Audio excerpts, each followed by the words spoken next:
गांव राजपुर में एक अत्यंत गरीब किसान रमेश अपने परिवार के साथ रहता था। रमेश मेहनती और ईमानदार था, परंतु उसकी आर्थिक स्थिति अच्छी नहीं थी। उसका छोटा सा खेत बमुश्किल उसके परिवार के खाने के लिए अनाज उपजा पाता। बावजूद इसके वह अपने परिवार की खुशी के लिए दिन रात मेहनत करता था।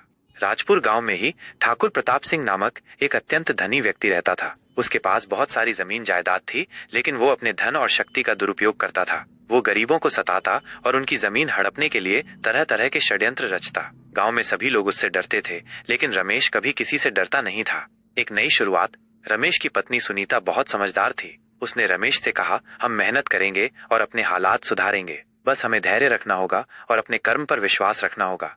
रमेश ने ठान लिया कि वो अपने खेत की उर्वरता बढ़ाएगा और नई फसलों की खेती करेगा। उसने पुरानी पद्धतियों को छोड़कर नई तकनीकों को अपनाया। धीरे धीरे उसका खेत अधिक उपज देने लगा, जिससे उसकी आमदनी बढ़ी। गांव के अन्य किसान भी उससे प्रेरणा लेने लगे। लेकिन ठाकुर प्रताप सिंह यह सब देखकर क्रोधित हो गया। उसे यह पसंद नहीं था कि कोई गरीब किसान सफल हो जाए। उसने रमेश को परेशान करने की योजना बनाई। साजिश और संघर्ष।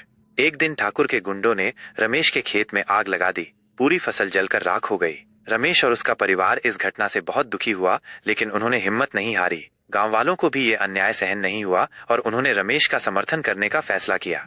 रमेश ने गांव के बुजुर्गों के पास जाकर न्याय की गुहार लगाई। बुजुर्गों ने ठाकुर से इस बारे में पूछताछ की, लेकिन ठाकुर ने अपने प्रभाव का उपयोग करके मामला दबाने की कोशिश की।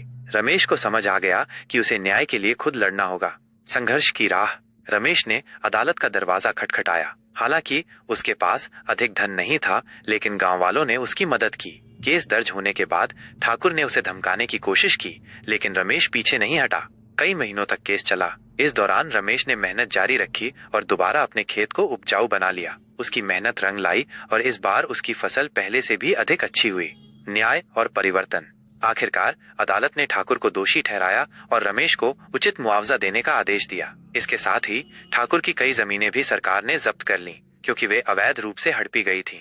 गांव वालों ने इस निर्णय का स्वागत किया और उन्हें समझ आ गया कि न्याय और सच्चाई की जीत हमेशा होती है। रमेश का जीवन सुधर गया और उसने अपने गांव में शिक्षा और खेती की आधुनिक तकनीकों को बढ़ावा देना शुरू किया।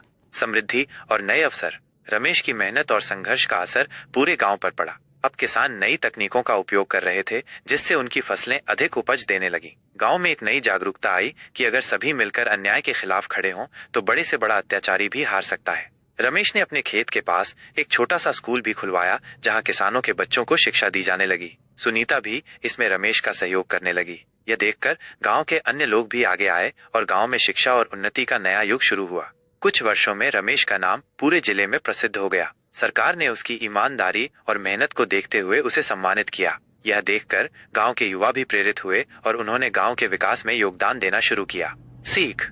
रमेश की कहानी हमें सिखाती है कि सच्चाई और ईमानदारी के मार्ग पर चलने वाला व्यक्ति अंत में विजयी होता है। अगर हम अपने कर्म अच्छे रखें, तो हमें उसका फल अवश्य मिलता है। अन्याय के खिलाफ लड़ने की ताकत होनी चाहिए, क्योंकि बदलाव तभी संभव है जब हम स्वयं अपने अधिकारों के लिए खड़े